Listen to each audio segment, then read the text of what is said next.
अक्सर हम अपने जीवन में पाते हैं कि चीज़ें वैसी नहीं हैं जैसी पहली नज़र में लगती है। यह अनुभव हमारे साथ कई बार हुआ होगा। चीज़ें वैसी नहीं हैं जैसी पहली नज़र में लगती है। उदाहरण के लिए एक पत्थर जो अन्यथा सादा और साधारण दिखता है, एक जौहरी द्वारा परखे जाने पर एक कीमती पत्थर के रूप में सामने आता है। या फिर एक पौधा या एक पत्ता जो अन्यथा सादा और साधारण दिखता है, जड़ी बूटियों के ज्ञान को रखने वाले व्यक्ति के हाथों में वही पौधा एक जीवनदायी दवा का काम करने लगता है। चीज़ें वैसी नहीं होती जैसी पहली नज़र में लगती है। यही सत्य प्रभु यीशु मसीह के सुसमाचार के संदर्भ में भी हम पाते हैं। पहली नज़र में प्रभु यीशु मसीह का सुसमाचार शायद सुनने वाले को साधारण लगे, सादा लगे, कुछ लोगों को मूर्खता भी लगे, लेकिन यही सुसमाचार जब परमेश्वर उस व्यक्ति के हृदय को खोल देते हैं, यही सुसमाचार जो किसी वक्त उसे साधारण और मूर्खतापूर्ण लगता था, वह इस संसार के सबसे अद्भुत संदेश के रूप में बदल जाता है। इस परिचय को ध्यान में रखते हुए आइए हम आज के भाग की तरफ आगे बढ़ें। हम पढ़ेंगे रोमियो की पत्री अध्याय 1 और उसके 16वें और 17वें आयत को हम पढ़ेंगे। रोमियो की पत्री अध्याय नंबर 1, 16 और 17 पद इस प्रकार से लिखा है, 209 पेज नंबर। क्योंकि मैं सुसमाचार से नहीं लजाता, इसलिए कि वह हर एक विश्वास करने वाले के लिए, पहले तो यहूदी फिर यूनानी के लिए उद्धार के निमित्त परमेश्वर की सामर्थ्य है। क्योंकि उसमें परमेश्वर की धार्मिकता विश्वास से और विश्वास के लिए प्रकट होती है। जैसा लिखा है, विश्वास से धर्मी जन जीवित रहेगा। प्रभु इन वचनों के द्वारा हम सब सुनने वालों को आशीष दे। प्रभु के नाम की महिमा हो। इससे पहले के भाग को जब हमने सीखा, हमने देखा किस प्रकार से पौलुस इस पत्री के परिचय के रूप में अपनी इच्छा को रोम की कलीसिया के सम्मुख प्रस्तुत करते हैं। क्या थी पौलुस की इच्छा? हमने देखा पौलुस इस बात को लेकर बहुत भार से भरा हुआ था, बोझ से भरा हुआ था कि मुझे कैसे भी रोम आना है और रोम में आकर परमेश्वर के सुसमाचार का प्रचार करना है।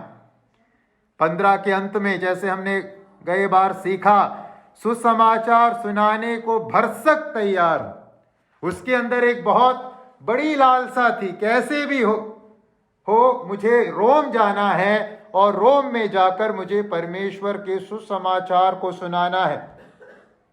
इन आयतों में 16 और 17 पद जो आज हमने पढ़ा, इन आयतों में हम पाते हैं क्या है कारण जिसके चलते पौलुस के अंदर इस प्रकार का एक भार है सुसमाचार को लेकर। क्यों पौलुस के अंदर हम इस प्रकार की एक तत्परता को पाते हैं कि मुझे परमेश्वर के सुसमाचार को रोम जाकर वहां भी सुनाना है। और केवल रोम में ही नहीं, जब हम रोमियो की पत्री उसके आखिरी अध्यायों में पहुंचते हैं, वो आगे यात्रा करके स्पेन जाना चाहता है, वहां भी परमेश्वर के सुसमाचार को सुनाना चाहता है। क्या है कारण? क्या है कारण कि पौलुस के अंदर सुसमाचार के प्रचार के प्रति इस प्रकार की एक तत्परता पाई जाती है? क्यों है वह भरसक तैयार सुसमाचार सुनाने के लिए? हम इन 2 आयतों में उसका कारण पाते हैं। इन 2 आयतों में हम सुसमाचार संदेश की कई विशेषताओं को पाते हैं। सुसमाचार के संदेश के विशेषताओं को पौलुस ने देखा, समझा और इसी समझ के चलते पौलुस के अंदर सुसमाचार प्रचार करने की के प्रति इस प्रकार की एक तीव्र लालसा या तीव्र इच्छा को हम पाते हैं। देखिए, जब पौलुस के विषय में हम स्मरण करते हैं, पौलुस कैसा व्यक्ति था।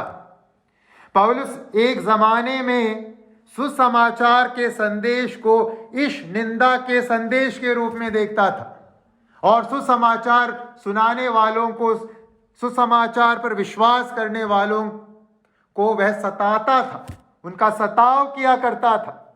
लेकिन अब परमेश्वर ने उसके हृदय को खोल दिया है और अब उसने जान लिया है कि ये जो सुसमाचार संदेश है वो कितना महान है, कितना अद्भुत है। और इस अनुभूति के चलते सुसमाचार की महानता, सुसमाचार की अद्भुतता की अनुभूति के चलते अब पौलुस तैयार है, तत्पर है, तीव्र तत्परता से भरा हुआ है कि मुझे परमेश्वर के सुसमाचार को सुनाना है। भाई और बहनों, मैं इस भाग में से आपके सामने आज सुसमाचार के संबंध में 3 विशेषताओं को रखना चाहूंगा, जिसके चलते सुसमाचार को हम इस संसार के सबसे बड़े संदेश के रूप में जानते हैं या कहते हैं। क्यों है सुसमाचार इस संसार का सबसे बड़ा समाचार, सबसे महान समाचार? 3 कारण हम इन आयतों में 16-17 पद में पाते हैं। पहला कारण जो हम इन पदों में पाते हैं वो है सुसमाचार मसीह केंद्रित समाचार है। सुसमाचार मसीह केंद्रित समाचार है। पहला कारण जो सुसमाचार को इस संसार का सबसे महान संदेश बनाता है वह यह है कि सुसमाचार मसीह केंद्रित है। क्यों है सुसमाचार या कैसे है सुसमाचार मसीह केंद्रित? किस अर्थ में? जब हम 16वें पद को पढ़ते हैं, उसके पहले भाग में हिंदी में जो अनुवाद है उसमें क्योंकि मैं सुसमाचार से नहीं लजाता लिखा है, लेकिन कुछ पांडुलिपियों में हम पाते हैं क्योंकि मैं मसीह के सुसमाचार से नहीं लजाता। मसीह के सुसमाचार। अब चाहे हिंदी में मसीह का सुसमाचार लिखा हो या नहीं लिखा हो, यहां जिस सुसमाचार की चर्चा पौलुस कर रहे हैं वो मसीह का सुसमाचार है, इसमें कोई दो राय नहीं। हमने पहले अध्याय के शुरुआती भाग में देखा किस प्रकार से 3रे आयत में पौलुस ने स्पष्ट भाषा में लिखा है कि ये जो सुसमाचार है वो परमेश्वर के पुत्र हमारे प्रभु यीशु मसीह के विषय में है। तो जिस सुसमाचार की बात 16 और 17 पद में पौलुस कर रहा है, जिस सुसमाचार को के प्रचार के लिए पौलुस इतने तत्परता से भरा है, वह सुसमाचार यीशु मसीह का सुसमाचार। यह सुसमाचार मसीह केंद्रित सुसमाचार है। सुसमाचार में निमित्त जो अंतर्निहित वस्तु है, सुसमाचार में जो मुख्य विषय है वो प्रभु यीशु मसीह है। सुसमाचार पूर्णतः प्रभु यीशु मसीह के बारे में है। सुसमाचार प्रभु यीशु मसीह के पहचान को दर्शाता है। उनके बलिदान के विषय में है सुसमाचार, उनके सताव के विषय में है, उनके मृत्यु के विषय में है, उनके पुनरुत्थान के विषय में है, प्रभु यीशु मसीह के शैतान के ऊपर विजय के विषय में है सुसमाचार। पूर्णतः सुसमाचार प्रभु यीशु मसीह के बारे में है।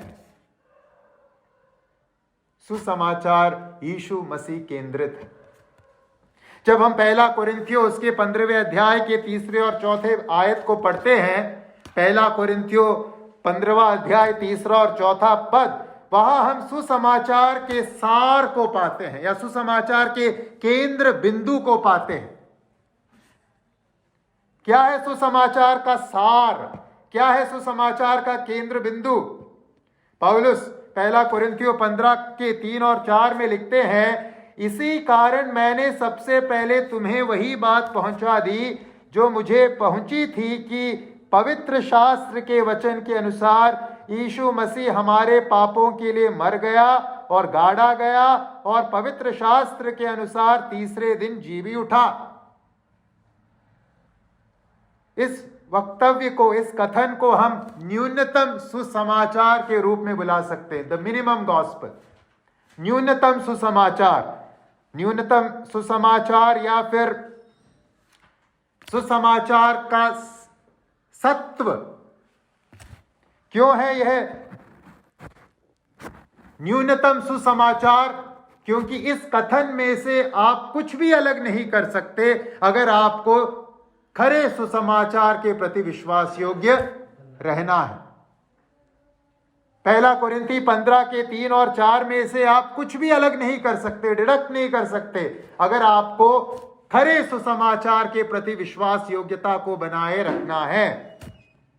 यह है मिनिमम गॉस्पेल, न्यूनतम सुसमाचार।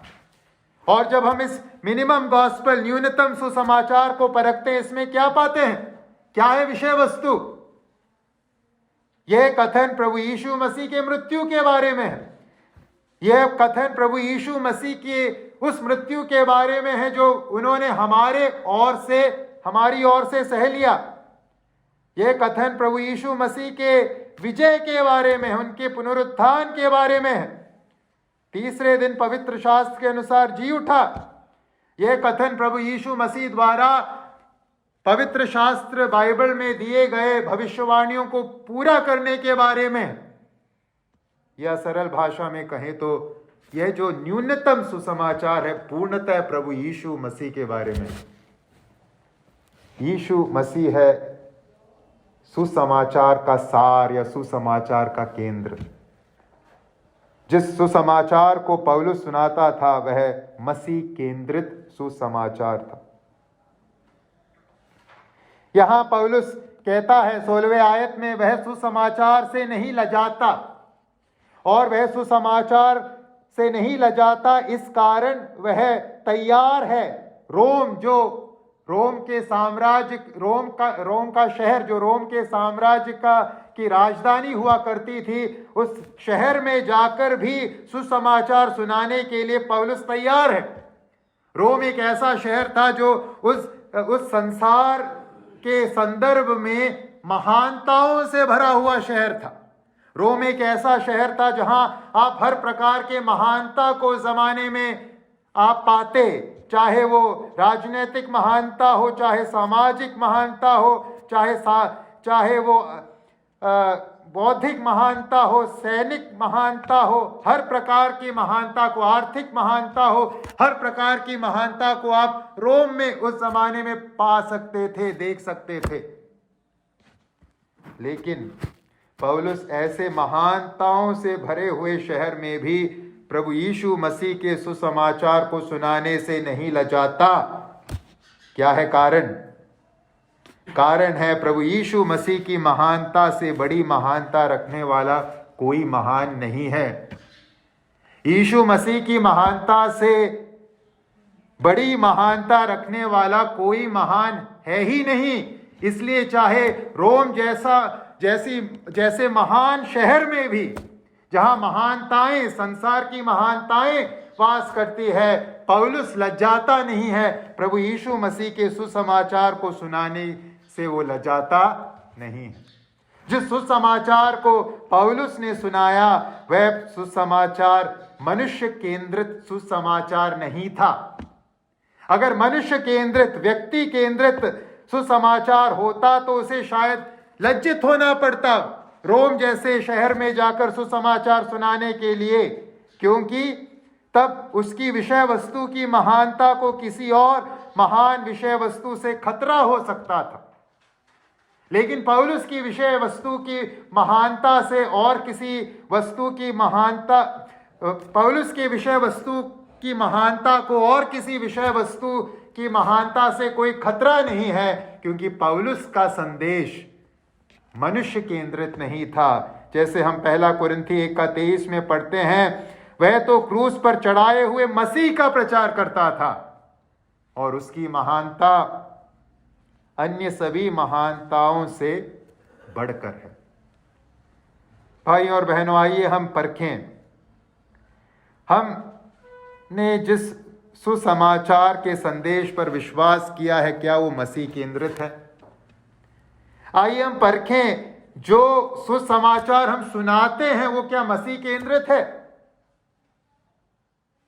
दुख की बात है, जिस मसीही जगत में हम रहते हैं वहां कई लोगों ने मसीह केंद्रित खरे सुसमाचार को परिवर्तित करके और कुछ बना दिया। जब आप टीवी खोलते हो, यूट्यूब खोलते हो, या कलीसियाओं के नाम से जाने जाने वाली संगतियों में जाते हो, वहां किस प्रकार का सुसमाचार सुनने को मिलता है? वहां आपको स्वास्थ्य केंद्रित सुसमाचार मिलता है, धन केंद्रित सुसमाचार मिलता है, समृद्धि केंद्रित सुसमाचार मिलता है, मनुष्य केंद्रित सुसमाचार मिलता है। प्रभु यीशु मसीह केंद्रित सुसमाचार नहीं मिलता जो पौलुस प्रचार किया करता था।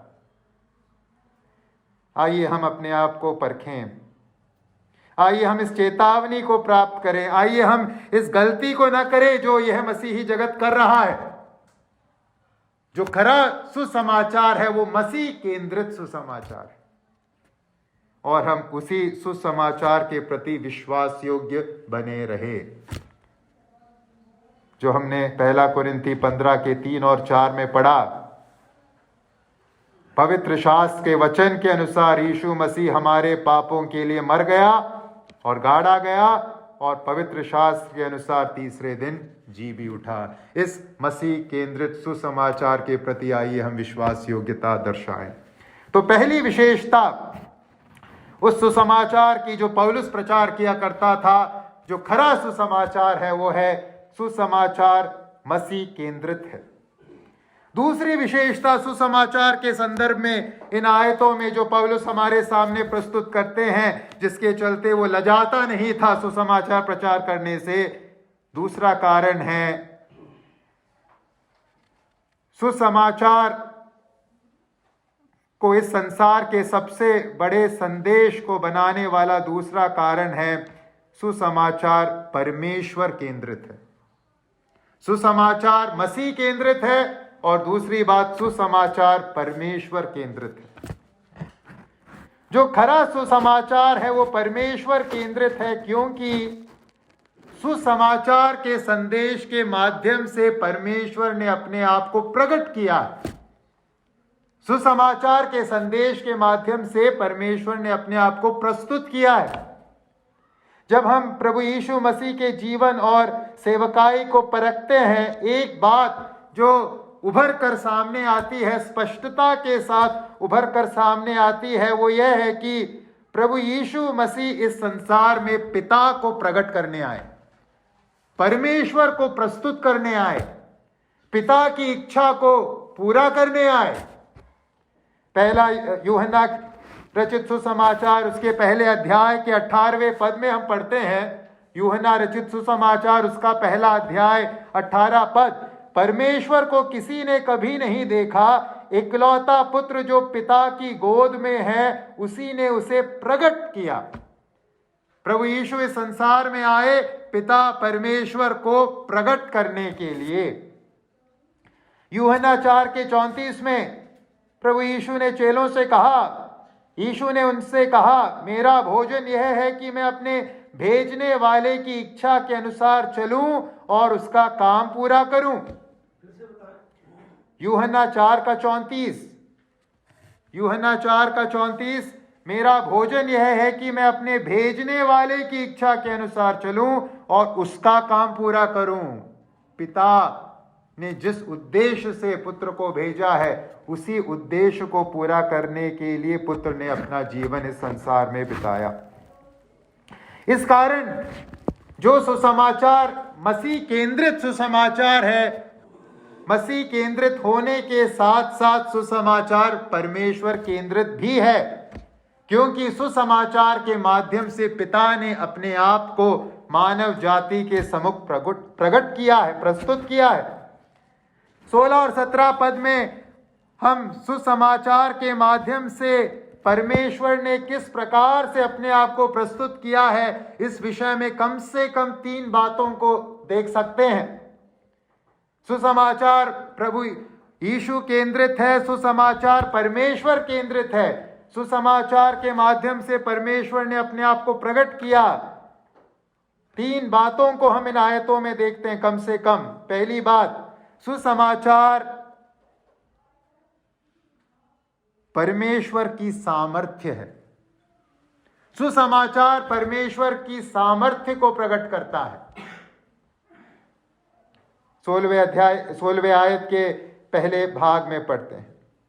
सुसमाचार परमेश्वर के सामर्थ्य की ओर इशारा मात्र नहीं करता, जैसे पौलुस ने यहां लिखा है, उद्धार के निमित्त परमेश्वर का सामर्थ्य है। सुसमाचार ही परमेश्वर का सामर्थ्य है। जब हम पवित्र शास्त्र बाइबल को परखते हैं, उत्पत्ति से लेकर प्रकाशित वाक्य तक, हम परमेश्वर की सामर्थ्य को अलग अलग प्रकार से कार्य करता हुआ पाते हैं। जब हम उत्पत्ति के पहले अध्याय को पढ़ते हैं, वहां हम सृष्टि के संबंध में परमेश्वर के सामर्थ्य को देखते हैं, the creative power of God.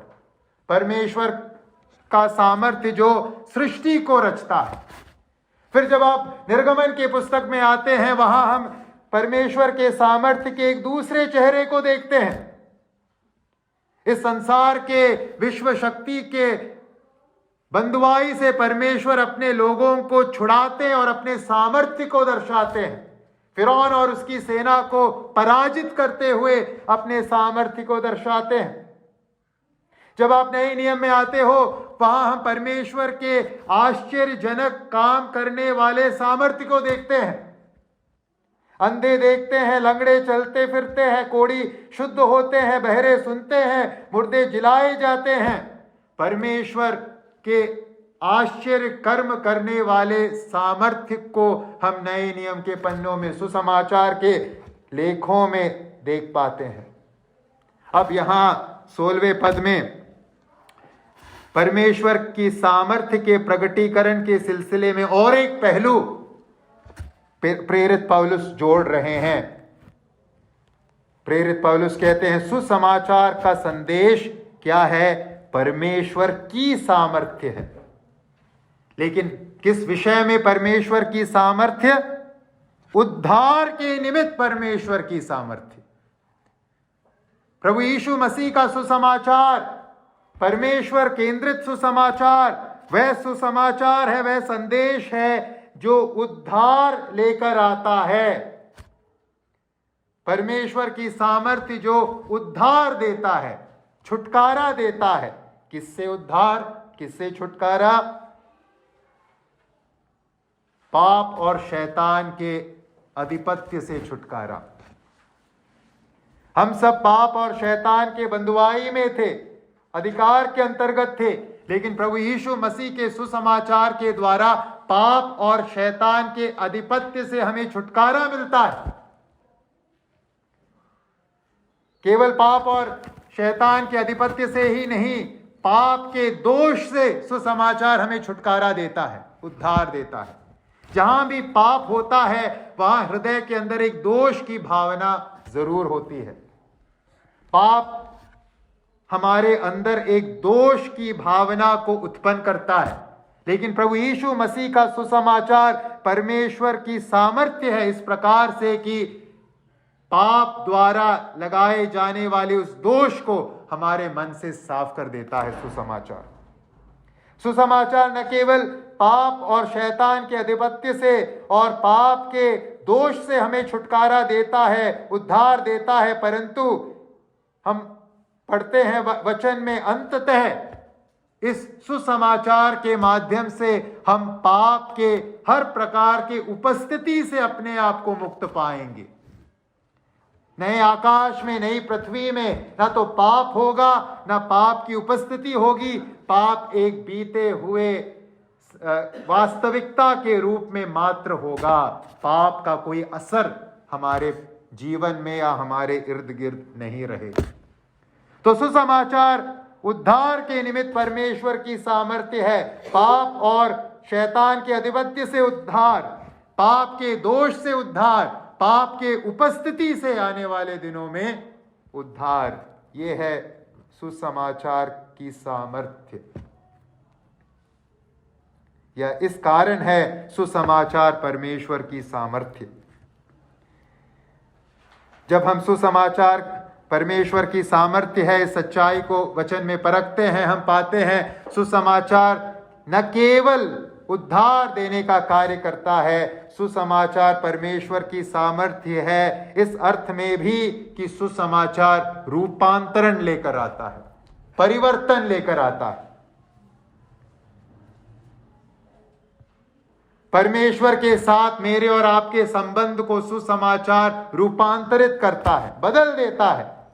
हम शैतान के दास हुआ करते थे, संतान हुआ करते थे, किसी जमाने में अंधकार के साम्राज्य में हम वास किया करते थे, लेकिन परमेश्वर की सामर्थ्य सुसमाचार पर जब हमने विश्वास किया, हम रूपांतरित हुए। आज हम शैतान के नहीं हैं, आज हम परमेश्वर के हैं। आज शैतान के राज्य से परमेश्वर के राज्य में हमें स्थान परिवर्तन मिल चुका है। सुसमाचार ने हमें परिवर्तित किया है, रूपांतरित किया है। हमारे मन को, हमारे हृदय को, हमारे दृष्टिकोण को, सब हमारे जीवन के हर पहलू को सुसमाचार रूपांतरित करता है। इसीलिए कहा गया है अगर कोई मसीह में है वो एक नई सृष्टि है। किसने हमें नई सृष्टि का दर्जा दिया? परमेश्वर की सामर्थ्य, सुसमाचार जो रूपांतरित करता है। साधारणतः हम एक सामान्य टिप्पणी के रूप में हम इस प्रकार से कह सकते हैं, पवित्र शास्त्र बाइबल के संदर्भ में परमेश्वर के सामर्थ्य के प्रकटीकरण को हम उसी संदर्भ में पाते हैं जब मनुष्य अपने सब प्रकार के कोशिशों में विफल हो चुका होता है। परमेश्वर के सामर्थ्य के प्रकटीकरण को वचन के संदर्भ में हम ऐसी ही परिस्थितियों में पाते हैं जब मनुष्य हार मान चुका है, हाथ उठा चुका है और कहता है मैं नहीं कर सकता। उदाहरण के लिए परमेश्वर ने लाल समुद्र को 2 भागों में कब बांटा? जब इस्राएलियों ने देखा आगे लाल समुद्र है और पीछे फिरौन की सेना है, अब बचने का कोई मार्ग नहीं है, मानवीय तरीके से बचना असंभव है। जब इस्राएलियों ने अपने हाथ खड़े कर दिए, अब तो मरना ही है, या तो डूब के मरेंगे या तो तलवार से मरेंगे, तब परमेश्वर ने अपने सामर्थ्य को दिखाया और लाल समुद्र को 2 भागों में विभाजित कर दिया, बांट दिया। इसी प्रकार से सुसमाचार को परमेश्वर ने हमारे जीवन में कब भेजा या क्यों भेजा? क्योंकि मानवीय तरीके से सोचेंगे तो पाप और शैतान के आधिपत्य से, पाप के दोष से, पाप के उपस्थिति से मनुष्य किसी भी प्रकार से स्वयं के कोशिशों के चलते छुटकारा प्राप्त नहीं कर सकता था। उसने हर प्रकार के मार्गों को अपना कर देखा, भक्ति मार्ग को अपनाया, ज्ञान मार्ग को अपनाया, कर्म मार्ग को अपनाया, सब प्रकार के मार्गों को आजमा कर देखा, लेकिन उसने छुटकारा नहीं पाया। क्योंकि असंभव है मनुष्य स्वयं पाप और शैतान के आधिपत्य से अपने आप को छुड़ा ले। असंभव है मनुष्य पाप के दोष से अपने आप को छुड़ा ले। असंभव है मनुष्य पाप की उपस्थिति से अपने आप को छुड़ा ले। असंभव है ये। और जब मनुष्य के लिए परिस्थिति असंभव थी, परमेश्वर ने हस्तक्षेप किया और परमेश्वर ने अपने सामर्थ्य को भेजा, परमेश्वर ने अपने सुसमाचार को हमें दिया, ताकि हर एक विश्वास करने वाला उस असंभव उद्धार को पाए जो मनुष्य अपने कर्मों से नहीं पा सकता था। सुसमाचार परमेश्वर की सामर्थ्य को दर्शाता है। सुसमाचार परमेश्वर की सामर्थ्य है।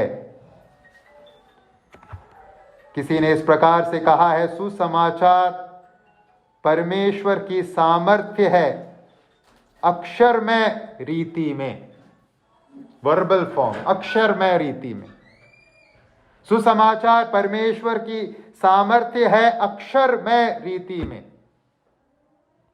जब एक पापी सुसमाचार के इस संदेश को विश्वास के साथ अपने पूरे हृदय से ग्रहण करता है, यह सुसमाचार के वह अपने जीवन में सुसमाचार के इस सामर्थ्य को, उद्धार के निमित्त सामर्थ्य को, रूपांतरण के निमित्त सामर्थ्य को कार्य करता हुआ देखता है। विश्वास के द्वारा हम उसे अनलॉक करते हैं और वो हमारे जीवन में कार्यरत होता है।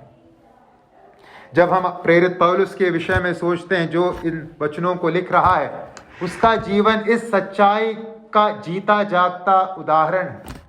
सुसमाचार उद्धार लाने वाला, रूपांतरण लाने वाला परमेश्वर का सामर्थ्य है। इस बात का उदाहरण स्वयं पौलुस का जीवन है। जब हम फिलिपियों की पत्री 3 अध्याय के 5 और 6 पद को पढ़ते हैं, हम वहां पाते हैं पौलुस किस प्रकार के संदर्भ से विश्वास में आया। फिलिपियों की पत्री 3 का 5 और 6, वहां पौलुस लिखता है, 8वें दिन मेरा खतना हुआ, इस्राएल के वंश और बिन्यामिन के गोत्र का हूं, इब्रानियों का इब्रानी हूं, व्यवस्था के विषय में यदि कहो तो फरीसी हूं, उत्साह के विषय में यदि कहो तो कलीसिया का सताने वाला, और व्यवस्था धार्मिकता के विषय में यदि कहो तो निर्दोष था। या सरल भाषा में कहेंगे, फिलिपियों 3 के 5 और 6 में पौलुस क्या कह रहे हैं? मैं भक्ति में, मैं ज्ञान में, मैं कर्म में, मैं हर क्षेत्र में पहले नंबर पर खड़ा था। मैंने भक्ति मार्ग को उसके पूर्णता में अपनाया, ज्ञान मार्ग को उसके पूर्णता में अपनाया, कर्म मार्ग को उसके पूर्णता में अपनाया। लेकिन क्या उसे उद्धार मिला? उसे उद्धार नहीं मिला। उसे उद्धार कब मिला? जब उसने जीवते मसीहा को उस दमिश्क जाने वाले मार्ग में, जीवते मसीहा से जब उसका साक्षात्कार हुआ। भाई और बहनों, उसका जीवन उस पल से बदल गया, क्योंकि सुसमाचार क्या है? परमेश्वर की सामर्थ्य। जो सुसमाचार से रूबरू होता है, विश्वास के द्वारा जो सुसमाचार को अपनाता है, वो परमेश्वर के उस रूपांतरण को, उस उद्धार को अपने जीवन में पाता है। दूसरी बात, सुसमाचार परमेश्वर की सामर्थ्य को प्रकट करता है, और दूसरी बात, सुसमाचार परमेश्वर की धार्मिकता को प्रकट करता है। 17वें आयत में सुसमाचार परमेश्वर की धार्मिकता को प्रकट करता है। क्या है परमेश्वर की धार्मिकता से तात्पर्य? 2 प्रकार से हम इस कथन को समझ सकते हैं। परमेश्वर की धार्मिकता से तात्पर्य हो सकता है धार्मिकता जो परमेश्वर की एक विशिष्टता है, खूबी है। धार्मिकता को परमेश्वर की विशिष्टता के रूप में हम यहां समझ सकते हैं, या फिर हम धार्मिकता को, परमेश्वर की धार्मिकता, ये जो कथन है, उसे उस धार्मिकता के रूप में समझ सकते हैं जो परमेश्वर देते हैं, देने के लिए तैयार है। जो धार्मिकता परमेश्वर को संतुष्ट करती है। दोनों प्रकार से सुसमाचार परमेश्वर के धार्मिकता को प्रकट करता है, इसमें कोई दो राय नहीं। परंतु जब हम इस कथन के संदर्भ को जांचते हैं, दूसरे अर्थ में धार्मिकता बेहतर दिखती है यहां। तो यहां जब पौलुस कहते हैं कि सुसमाचार परमेश्वर की धार्मिकता को प्रकट करता है, उसका अर्थ क्या है? सुसमाचार के माध्यम से परमेश्वर ने अपनी धार्मिकता को मनुष्य के सम्मुख उपलब्ध कराया है। मनुष्य की क्या है सबसे बड़ी आवश्यकता? मनुष्य की सबसे बड़ी आवश्यकता, अगर उसे परमेश्वर के साथ संबंध रखना है, वो है धार्मिकता। बिना धार्मिकता के परमेश्वर के साथ मनुष्य संबंध नहीं रख सकता, क्योंकि धार्मिकता वह विशेषता है जो परमेश्वर के सम्मुख मुझे और आपको स्वीकार योग्य बनाती है। बिना धार्मिकता के परमेश्वर के सम्मुख मैं और आप स्वीकार योग्य नहीं बन सकते। धार्मिकता परमेश्वर की दृष्टि में मनोहर है, और बिना इस धार्मिकता के हम परमेश्वर के समीप नहीं जा सकते। परंतु एक समस्या है, एक बड़ी समस्या है। यह जो धार्मिकता जो परमेश्वर के सम्मुख हमें स्वीकार योग्य बनाती है, यह धार्मिकता जो परमेश्वर की दृष्टि में मनोहर है, वह मनुष्य की धार्मिकता नहीं, वह स्वयं परमेश्वर की धार्मिकता है। अर्थात परमेश्वर की धार्मिकता से कम कोई और धार्मिकता को लेकर हम परमेश्वर से जुड़ नहीं सकते। अपने कर्मों से, अपने प्रयत्नों से जो धार्मिकता हम हासिल करते हैं, उस धार्मिकता के द्वारा हम परमेश्वर के सम्मुख स्वीकार योग्य नहीं ठहरते, क्योंकि हम वचन में पढ़ते हैं मनुष्य की धार्मिकता एक डेफिशिएंट धार्मिकता है या कमियों से भरी धार्मिकता है। वो परमेश्वर के स्तर के अनुरूप नहीं है, क्योंकि जैसे 3 अध्याय में पौलुस कहते हैं कोई धर्मी नहीं, एक भी नहीं। जब कोई धर्मी नहीं मनुष्यों में, तो मनुष्य अपने धार्मिकता से परमेश्वर के सम्मुख स्वीकार योग्य कैसे बने? तो परमेश्वर सुसमाचार के संदेश के द्वारा क्या करते हैं या क्या कर रहे हैं? परमेश्वर सुसमाचार के संदेश के द्वारा उस धार्मिकता को प्रदान करने की बात करते हैं, जिस धार्मिकता को मैं और आप अपने कर्मों से या अपने प्रयत्नों से कभी नहीं अर्जित कर सकते हैं। सुसमाचार के द्वारा परमेश्वर हमें एक ऑफर देते हैं कि मैं अपनी धार्मिकता तुम्हें दूंगा, और जिस धार्मिकता को तुम प्राप्त करके मेरे सम्मुख स्वीकार योग्य बनोगे। सुसमाचार के माध्यम से परमेश्वर ने अपने धार्मिकता को प्रकट किया है, और उस धार्मिकता को देने का प्रस्ताव हमारे सामने रखा है। सुसमाचार में हम उस वर्षों पुराने प्रश्न के उत्तर को पाते हैं, जो हम अय्यूब की पुस्तक 25वें अध्याय के 4 पद में पढ़ते हैं। वर्षों से मनुष्य एक ही प्रश्न पूछता है। क्या है प्रश्न? अय्यूब 25:4, फिर मनुष्य परमेश्वर की दृष्टि में धर्मी कैसे ठहर सकता है? यह मनुष्य का प्रश्न। मैं और आप परमेश्वर की दृष्टि में धर्मी कैसे ठहर सकते हैं? अय्यूब 25:4। क्या है मार्ग? आगे अय्यूब वहां पूछते हैं, जो स्त्री से उत्पन्न हुआ है वह कैसे निर्मल हो सकता है, वह कैसे पवित्र हो सकता है? उत्तर है सुसमाचार के द्वारा। उत्तर है उस धार्मिकता के द्वारा जो परमेश्वर विश्वास करने वाले हर एक व्यक्ति को देने के लिए तैयार है। प्रभु यीशु मसीह की धार्मिकता, परमेश्वर की धार्मिकता।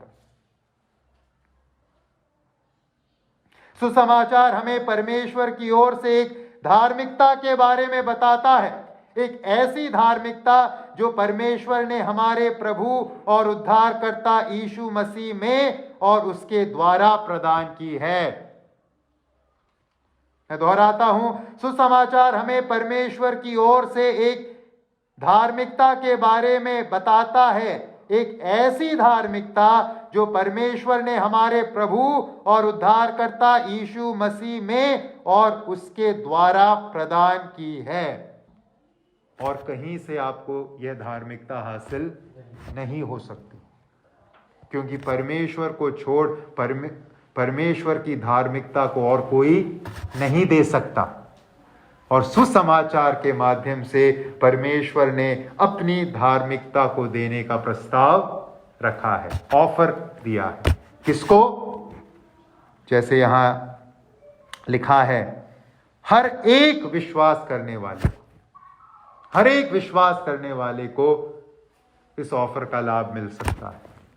वह परमेश्वर की धार्मिकता अर्जित कर सकता है और परमेश्वर के सम्मुख ग्रहण योग्य अपने आप को पा सकता है, परमेश्वर के साथ संबंध में प्रवेश कर सकता है। बिना परमेश्वर की धार्मिकता के परमेश्वर के साथ संबंध रखना असंभव है। क्योंकि परमेश्वर का स्तर परमेश्वर नीचा करने वाले नहीं हैं, वो पवित्र हैं। सुसमाचार का मकसद है हम जैसे अपवित्र लोगों को परमेश्वर के स्तर तक उठाना। परमेश्वर ने अपना स्तर नीचे नहीं किया, परमेश्वर ने हमें अपने धार्मिकता को देकर उस स्तर तक उठाने का काम किया है सुसमाचार के द्वारा। और इसीलिए यहाँ पौलुस लिखते हैं क्योंकि उसमें परमेश्वर की धार्मिकता प्रकट होती है। सुसमाचार में परमेश्वर की धार्मिकता प्रकट होती है। भाई और बहनों, आइए हम अपने आप से प्रश्न पूछें, क्या हम अपने जीवन में उस स्तर में बदलाव को पाए हैं? क्या हमें यह एहसास है कि हाँ प्रभु, आज मैं आपके स्तर में हूं, आपकी धार्मिकता मुझे मिली है, ये एहसास है अंदर?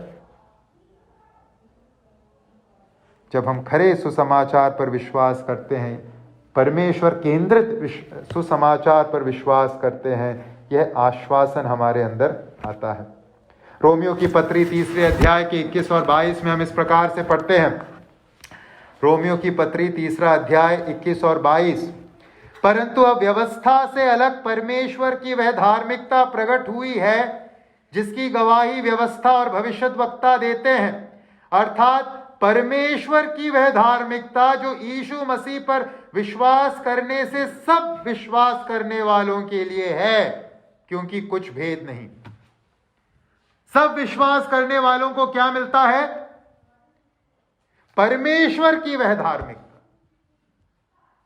और जब हम परमेश्वर की धार्मिकता प्रभु यीशु मसीह पर विश्वास करके, सुसमाचार पर विश्वास करके अर्जित करते हैं, हम अपने आप को किस अवस्था में पाते हैं?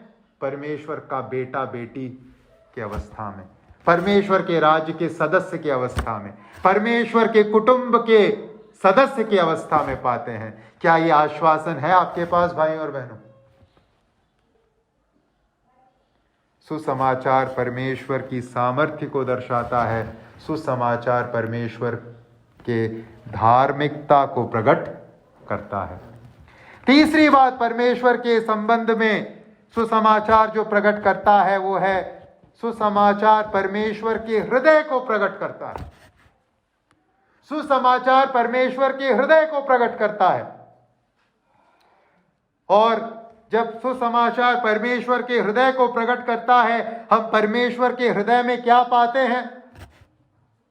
हम परमेश्वर के हृदय में किसी प्रकार के पक्षपात या किसी प्रकार के भेदभाव को नहीं पाते।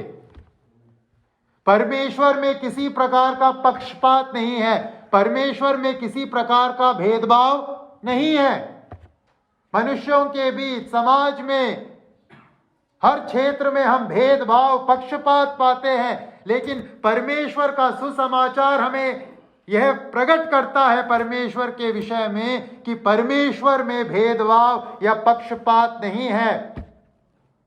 सुसमाचार की एक विशेषता है। क्या है वह विशेषता? सुसमाचार हर व्यक्ति को, इस संसार के हर व्यक्ति को एक ही पायदान पर लाकर खड़ा कर देता है। अंग्रेजी में जैसे कहते हैं, the gospel of God is a great leveller. वो लेवल बना देता है, सब उबड़ खाबड़ को प्लेन कर देता है। कोई बड़ा है संसार में, कोई ज्ञानी है संसार में, कोई छोटा है, कोई काला है, कोई गोरा है, कोई अमीर है, कोई गरीब है। हर प्रकार के उबड़ खाबड़, ऊंच नीच हम इस संसार में पाते हैं। लेकिन जब सुसमाचार का वचन सुनाया जाता है, हर कोई एक लेवल में आ जाता है। कौन सा लेवल है? हर किसी ने पाप किया है और परमेश्वर की महिमा से रहित है। यहां 16वें आयत में पौलुस क्या लिखते हैं? सुसमाचार से नहीं लजाता, इसलिए कि वह हर एक विश्वास करने वाले के लिए, पहले तो यहूदी फिर यूनानी के लिए उद्धार के निमित्त परमेश्वर की सामर्थ्य है। चाहे आप यहूदी हो चाहे यूनानी। यहूदी और यूनानी से क्या तात्पर्य है? सरल भाषा में कहेंगे, हर कोई, जहां कोई रहता है, उन सबको क्या चाहिए? एक ही चीज, सुसमाचार जो उद्धार लेकर आता है। चाहे आप यूनानी हो, चाहे आप यहूदी हो, चाहे आप अमेरिका के हो, चाहे आप यूरोप के हो, चाहे आप अफ्रीका के हो, चाहे आप एशिया के हो, चाहे भारत के हो, चाहे मध्य प्रदेश के हो, केरल के हो, जम्मू कश्मीर के हो, अगर आप मनुष्य हो, आपको सुसमाचार चाहिए। हर एक विश्वास करने वाले को प्रभु अपने सम्मुख ग्रहण योग्य बनाने के लिए तैयार है। सुसमाचार परमेश्वर के उस पक्षपात रहित, भेदभाव रहित हृदय को दर्शाता है। इसीलिए कलीसिया में किसी प्रकार के पक्षपात को अगर हम देखते हैं तो उस कलीसिया के विषय में हमें प्रश्न पूछने की जरूरत है। कलीसिया में सवाल ही नहीं उठना चाहिए, भाई आपकी जाति क्या है, आपका ये क्या है। ये सवाल इनवैलिड है, अवैध, नहीं पूछ सकते। हम सब पापी हैं, प्रभु यीशु के लहू के द्वारा बचाए गए पापी हैं, यही हमारी पहचान। इससे बढ़कर, इससे घटकर और कुछ नहीं। हमारा परमेश्वर पक्षपात रहित है, भेदभाव रहित है। परमेश्वर की कलीसिया में भी पक्षपात और भेदभाव का कोई स्थान नहीं है। पढ़े लिखे होंगे, अमीर गरीब होंगे, वो सब बाहर समाज में, कलीसिया में आने पर हम सब एक ही हैं। परमेश्वर के राज्य के बेटा बेटी, परमेश्वर के लहू द्वारा बचाए गए लोग। इससे बढ़कर या घटकर और कोई पहचान कलीसिया में नहीं है। तो सुसमाचार जो पौलुस ने प्रचार किया वो परमेश्वर केंद्रित। हमने सीखा सुसमाचार परमेश्वर को प्रकट करता है, परमेश्वर की सामर्थ्य को, परमेश्वर की धार्मिकता को और परमेश्वर के उस हृदय को जिसमें ना कोई पक्षपात है, ना कोई भेदभाव है। प्रिय भाइयों और बहनों, आइए हम अपने आप से पूछें, क्या हमने सुसमाचार को इस प्रकार से समझा है? यह है खरा सुसमाचार।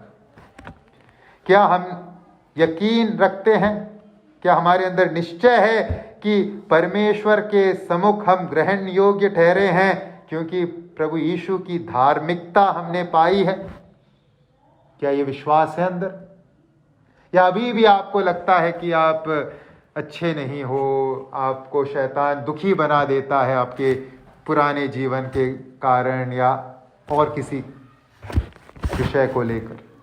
क्या एक आनंद है कि परमेश्वर ने अपनी धार्मिकता देकर मुझे ग्रहण योग्य बनाया है, परमेश्वर ने मुझे छुटकारा दिया है शैतान और पाप के अधिपत्य से, पाप के दोष से और आने वाले दिनों में पाप के उपस्थिति से? क्या ये कॉन्फिडेंस, ये विश्वास हमारे अंदर है? अगर हमने खरा सुसमाचार ग्रहण किया है तो ये हमारे अंदर होगा। अक्सर देखिए हम सुसमाचार को केवल पाप क्षमा तक सीमित कर देते हैं। सुसमाचार में पाप क्षमा है, यकीनन है, लेकिन सुसमाचार केवल पाप क्षमा नहीं प्रदान करता। सुसमाचार परमेश्वर की धार्मिकता को हमारे जीवन में लेकर आता है, वो है उसका मुख्य आकर्षण। अगर पाप क्षमा मात्र प्रभु हमें देते, फिर क्या हम ऑटोमेटिकली ग्रहण योग्य हो जाते? नहीं, फिर हमें अपनी धार्मिकता स्वयं अर्जित करनी पड़ती। लेकिन प्रभु ने हमें पाप क्षमा भी प्रदान किया और अपनी धार्मिकता भी दी, ताकि आज हम क्या कहलाएं? परमेश्वर का बेटा बेटी।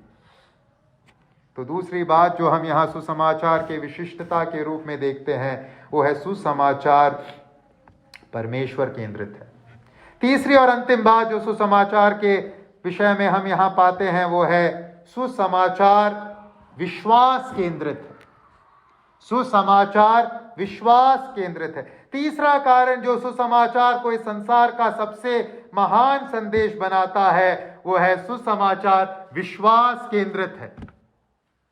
16 और 17 पद में एक बार नहीं कई बार कई अलग अलग प्रकार से इस सत्य के ऊपर प्रेरित पौलुस जोर डाल रहे हैं।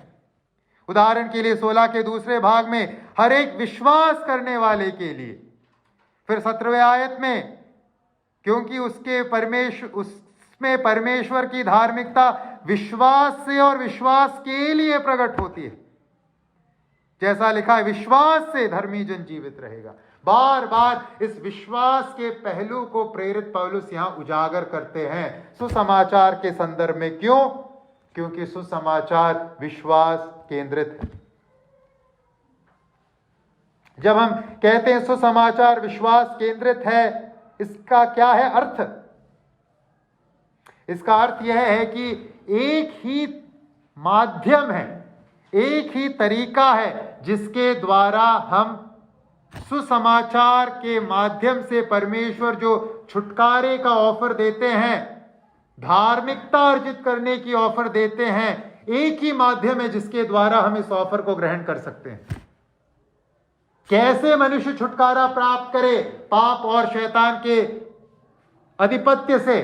कैसे मनुष्य परमेश्वर की धार्मिकता को हासिल करके परमेश्वर के समुख ग्रहण योग्य बन जाए? कैसे? एक ही तरीका है, एक ही माध्यम है, और वो है विश्वास। विश्वास से धर्मी जन जीवित रहता है। विश्वास ही है वह इकलौता माध्यम, इकलौता मार्ग जो परमेश्वर ने ठहराया है। जब यहां पौलुस बार बार विश्वास विश्वास विश्वास का उल्लेख करते हैं, यह विश्वास के प्रमुखता को दर्शाता है। विश्वास ही वह इकलौता माध्यम है जिसके द्वारा हम सुसमाचार के आशीष को अपने जीवन में ग्रहण कर सकते हैं।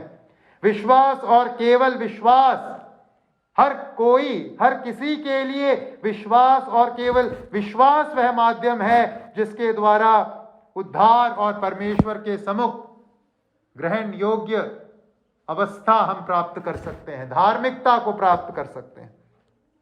जब पौलुस यहां विश्वास के पहलू पर इतना जोर देते हैं, पौलुस क्या कर रहे हैं? पौलुस हरेक उस विचार को ध्वस्त कर रहे हैं जो मनुष्य के प्रयत्नों को, मनुष्य के कर्मों को उद्धार के लिए सहायक वस्तु के रूप में प्रस्तुत करता है। इस संसार के हरेक विश्वास मार्गों में हम क्या पाते हैं? भक्ति मार्गों में हम क्या पाते हैं? आप कर्म कीजिए, आप कर्म कीजिए, कर्मों से उद्धार है। लेकिन यहां पौलुस वैसे सब विचारों को ध्वस्त करते हुए कह रहे हैं, कर्मों से कोई उद्धार नहीं, आपको विश्वास और केवल विश्वास करना होगा। जब एक व्यक्ति विश्वास करता है, वो इस बात को अंगीकार करता है कि प्रभु, मेरे अंदर वो क्षमता भी नहीं है, मेरे अंदर वो काबिलियत भी नहीं है, मेरे पास ऐसे कर्म भी नहीं है कि मैं अपने आप को बचा पाऊं। विश्वास करने का मतलब है अपने आप को, अपनी शून्यता को जानते हुए परमेश्वर के हाथों में अपने आप को सौंपना, आत्मसमर्पण करना। यह विश्वास, मसीही विश्वास का लेना देना आत्मसमर्पण के साथ है। हम विश्वास शब्द का इस्तेमाल दैनिक जीवन में कई बार करते हैं, लेकिन हम ये ना सोचे कि उसी अर्थ में वचन में भी विश्वास शब्द का इस्तेमाल किया गया है। विश्वास शब्द का अर्थ है आत्मसमर्पण। युद्ध में या फिर सैनिक संघर्षों में हम आत्मसमर्पण के बारे में पढ़ते हैं ना, हमने टीवी में सब देखा भी होगा। हथियार डाल देते हैं, हाथ ऊंचा कर देते हैं, हाथ खाली है, हथियार हमने डाल दिया है, अब हम अपने आप को आपके हवाले कर रहे हैं। यही है विश्वास। उसी चित्र को अपने मन में रखिएगा। मैं कई कर्मों को करता था, लेकिन अब मैंने उन कर्मों को क्या कर दिया है? छोड़ दिया है, मैंने नीचे डाल दिया है। मैंने अपना खाली हाथ अब उठा लिया है, अब मेरे हाथ में कुछ नहीं है। मैं अपनी असक्षमता को मैं अंगीकार करता हूं और मैं अपने आप को प्रभु आपके हाथों सौंपता हूं, आत्मसमर्पित करता हूं। यह है विश्वास जो इस उद्धार को लेकर आता है, जो इस धार्मिकता को हमें देता है, जो प्रभु ने हमारे लिए रखा है। यह सही है, जहां विश्वास है वहां कर्म है। लेकिन हम जो कर्म करते हैं, मसीही जीवन कर्मों से भरा हुआ जीवन है, लेकिन हम जो कर्म करते हैं वो इसलिए करते हैं क्योंकि विश्वास से हमें उद्धार मिल चुका है। हम इसलिए नहीं करते कि हम कर्मों के माध्यम से हम उद्धार प्राप्त करें। हम कर्म करते हैं क्योंकि हमने उद्धार पा लिया है। हम कर्म इसलिए नहीं करते ताकि हमें उद्धार मिल जाए। ये है अंतर। भाई और बहनों, आइए हम अपने जीवन को परखें। क्या हमने इस प्रकार का एक आत्मसमर्पण कर दिया है, हथियार डाल दिए हैं, विश्वास के उस प्रमुखता को हमने समझ लिया है, अपने शून्यता का एहसास हमारे अंदर है? आइए हम अपने आप को परखें। खरा सुसमाचार विश्वास केंद्रित है। अंत में 17 में हबक्कुक की पुस्तक में से प्रेरित पौलुस एक कथन को लिखते हुए इस पद को समाप्त करते हैं, विश्वास से धर्मी जन जीवित रहेगा। विश्वास से धर्मी जन जीवित रहेगा। ये कथन इस सत्य को सामने लेकर आता है कि मसीही जीवन की केवल शुरुआत विश्वास से नहीं होती, मसीही जीवन बरकरार भी विश्वास से ही रहता है। मसीही जीवन की शुरुआत सत्य है केवल और केवल विश्वास से होती है, लेकिन इसके साथ साथ मसीही जीवन बरकरार भी कैसे रहता है? विश्वास के माध्यम से। हर दिन हर पल हम जो जीवन जीते हैं, क्या है उसके पीछे का रहस्य? विश्वास। विश्वास से धर्मी जन जीवित रहेगा। और कोई कारण कॉन्फिडेंस के लिए नहीं है। विश्वास ही है हमारा भरोसा, प्रभु यीशु ही है हमारा भरोसा। तो आज हमने 3 कारण देखे क्यों प्रेरित पौलुस सुसमाचार से लजाता नहीं है। हमने सुसमाचार की 3 विशेषताओं को देखी। पहली विशेषता, सुसमाचार मसीह केंद्रित है। हम मसीह का प्रचार करते हैं सुसमाचार के माध्यम से। सुसमाचार का जो विषय वस्तु है वो मसीह है और कोई नहीं है। हम इस खासियत को बरकरार रखें। दूसरी बात, सुसमाचार परमेश्वर केंद्रित है। हमने सीखा परमेश्वर को प्रकट करता है, परमेश्वर का सामर्थ्य जो उद्धार देता है, जो रूपांतरण लाता है, जो धार्मिकता देता है। तीसरी बात हमने सीखी, सुसमाचार विश्वास केंद्रित है। बिना विश्वास के परमेश्वर को प्रसन्न करना अनहोना है, असंभव है, नामुमकिन है। विश्वास से ही मसीही जीवन की शुरुआत होती है। सुसमाचार के आशीषों को हम पाते हैं और विश्वास से ही मसीही जीवन बरकरार रहता है, अंत तक हम बने रहते हैं। प्रभु मेरी और आपकी सहायता करे, हम सुसमाचार के इन विशिष्टताओं को पहचानते हुए, मन में रखते हुए अपना जीवन जिएं। क्योंकि जैसे हमने कहा, इस संसार में, इस मसीही जगत में इस सुसमाचार के साथ क्या की गई है? छेड़छाड़ की गई है। जो ओरिजिनल है, जो मूल सुसमाचार है, उसमें लोगों ने क्या करने की कोशिश की है? बदलाव, मिलावट। शैतान का कार्य है यह। आइए हम मिलावटी सुसमाचारों पर विश्वास न करें, ना उसके पीछे जाएं। पौलुस द्वारा प्रचार किए गए इस खरे सुसमाचार को हम अपने जीवन में अपनाएं और प्रभु के मार्गों में आगे बढ़े। प्रभु के नाम की महिमा हो।